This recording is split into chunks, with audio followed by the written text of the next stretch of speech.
Do you want to know what's more important than college? Do you want to know what's more important than straight A's? Do you want to know what's more important than what school you go to? Character. I know a lot of kids who are going to end up going to the best colleges and yet still don't hold the door for elderly people. You see what? You know what's going to make you more successful than the grades that you're getting?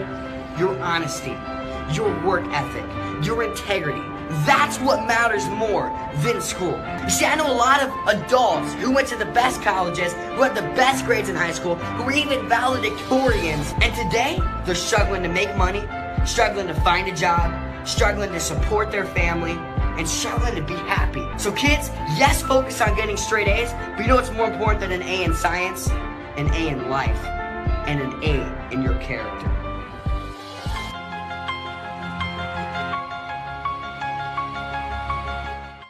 Hey, whoever you are, whatever your name is, I'm talking to you. Can you be yourself? Stop trying to be somebody else. Stop being fake.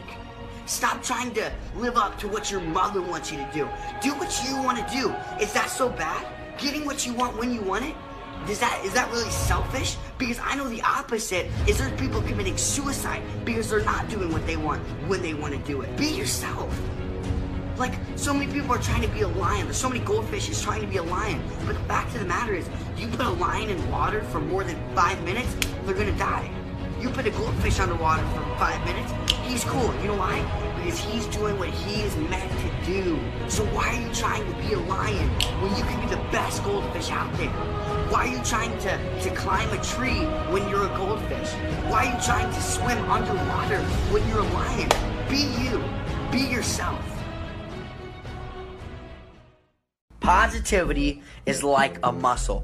The more that you use it, the stronger that it will become. The less that you use it, the weaker that it will become. So you need to start working it out. And the way that you do that, the workout that you need to do, is gratitude. Start practicing gratitude. Start looking at the good things that's going on in your life. And just like when you work out, let's say that you lift a 10-pound weight, you're gonna get some results, but the person who lifts a 100-pound weight, they're gonna get even more. And the reason why is the more weight that you lift, the stronger that you become. It's the exact same thing with positivity. When life's going good, it's like the 10-pound weight. You're gonna get results if you work your positivity muscle and you're grateful, but when life's going bad, that's that 100-pound weight. It's gonna be a little bit harder to work it, but that's when the results truly start to pour in. So remember, your life doesn't get good, and then you get thankful, then your life gets good.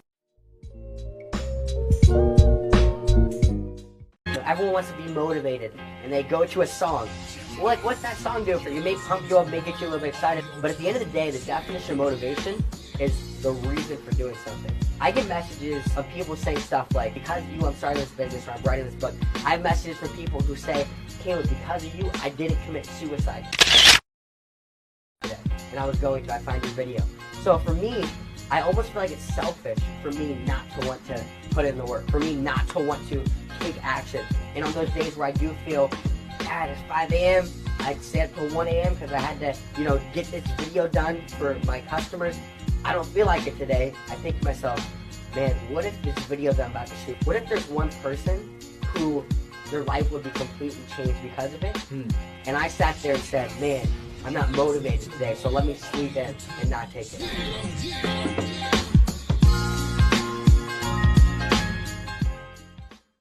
The dumbest excuse ever is that I do not have enough time. Okay, let me get this straight. You don't have enough time, yet you have 24 hours in your day. And Oprah has 24 hours in her day. Bill Gates has 24 hours in his day. Michael Jordan has 24 hours in his day. So wait a second. Is it that you don't have enough time, or is it that you don't have priorities? Because if something is truly a priority, then you will do it. Like, you're telling me you don't have enough time to go to the gym, but yet you're watching Stranger Things? Like, is it that you don't have time to go to the gym, or is it that Stranger Things is a bigger priority than going to the gym? It's not about how much time you have. We all have the exact same amount of time. It's about what you do with that time. Understand this, time flies, but you are the pilot. And just like a pilot can with a plane, you can either take your time and crash it, or you can use that plane, you can use your time to help you get to your next destination.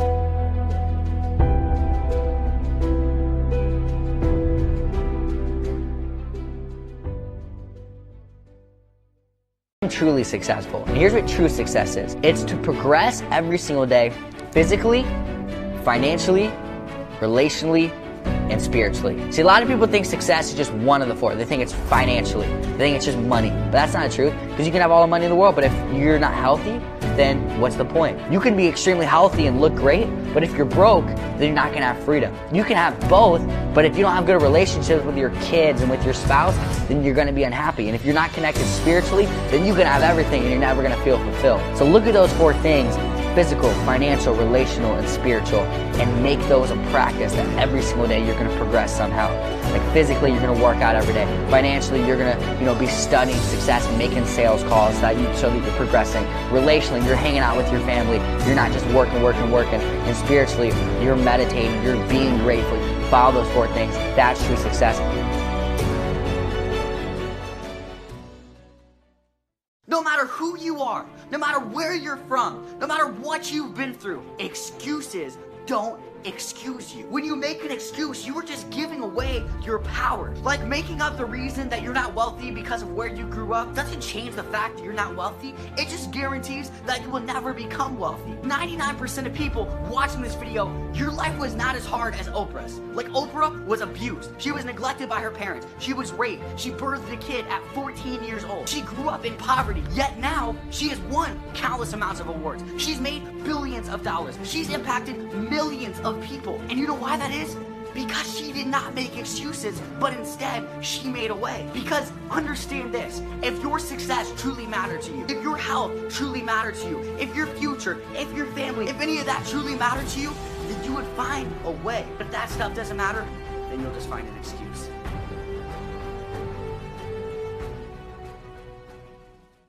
When are we going to get it? When is America going to understand that giving is the key to happiness?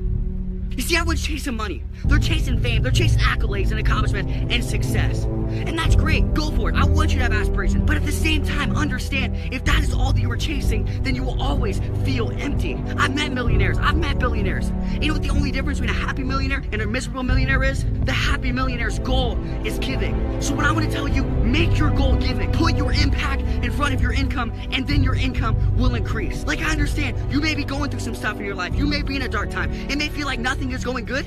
But when nothing is going good, don't just try to work your way out of it. When nothing is going good for you, go do something good for somebody else. Make giving your goal. Put impact in front of your income. That is the true key to happiness.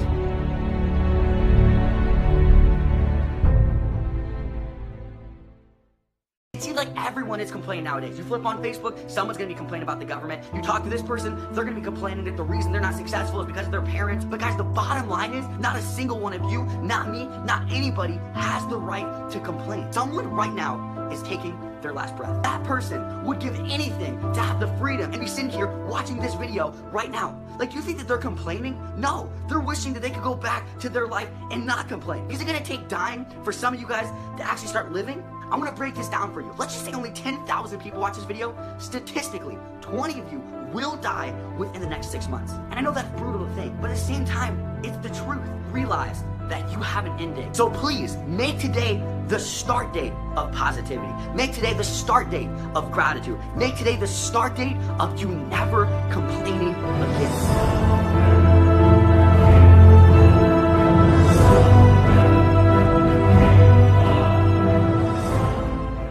Learn, earn, and return. But I believe this concept to the day I die. Learning, number one, get books. Start to read. Will Smith was asked, what's your number one key to success? He said reading. Warren Buffett reads 6 hours a day. The dude's worth $64 billion. That's crazy. Number two is earn. Start making money. So start getting out there, making money. Ever since I was little, I used to literally take erasers. I would draw on erasers and I would go sell them at my school and make money from it. I was always making money, and that's how I made hundreds of thousands of dollars. And number three is return. A lot of people and kids underestimate how important giving is to your success. When nothing's going good, do something good for somebody else. That's the principle that I live by. So that's what I'm gonna encourage each and every single kid out there to do, is learn, earn, and return. If you do those three things, your life will be changed forever.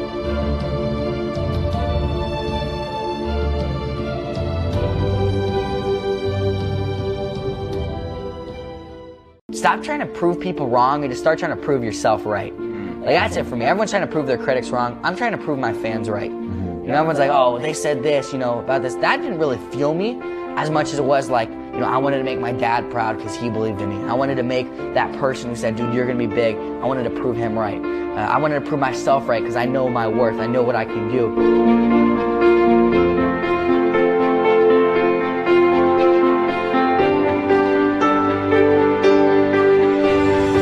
The first step that I took to make 6 figures is I became anti-gun.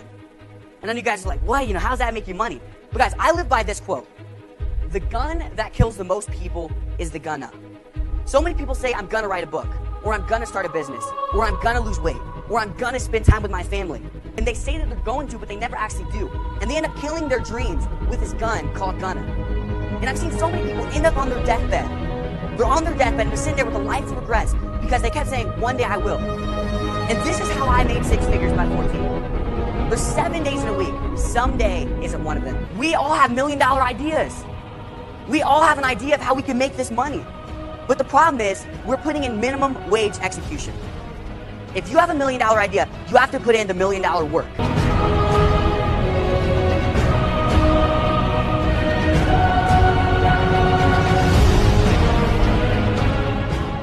Everyone sees the glory, but they don't see the story. Everyone sees like where we're at now, but no one sees what happened behind the scenes. You know, my dad and I, we definitely didn't always have it easy. We had $7 in our bank account at one time and had to live in a Sunday school room because we didn't have a place to stay. Some of those moments were the greatest moments we ever had, like the most fun. It's because I realized that in those moments, the journey is actually greater than the destination. If you are not happy now, you will never be happy. If you are not happy whenever you're broke, it'll never be happy. You're not happy because you're rich, you get rich because you're happy. And when you understand that, it'll all switch. Because we understood that when you're going through something, you're going to something. If you're not happy now, you'll never be happy. Get happy now, get grateful now, and then the rest will follow.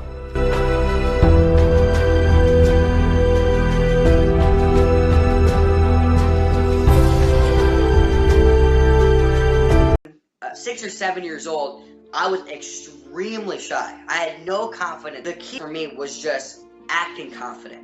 I mean, my dad taught me a lesson whenever I was younger. We were actually waiting in line. What he had me do is he had me go up to 5 people, and he had me go up to them and ask them questions. And my first thing that I told him, I was like, you know me, I'm super shy. You know, I'm not a confident individual. And as soon as I said I'm not a confident individual, he said, stop. He said, Caleb, you have to realize this. Confidence is not who you are, it's what you do. He said, Caleb, go up to every single person, act like you're a millionaire. Act like you were super rich. So I went up to these people. After asking 5 people different questions and all this stuff, it literally changed my life. I had this like this revolutionary moment and this epiphany that I'm in control of my confidence.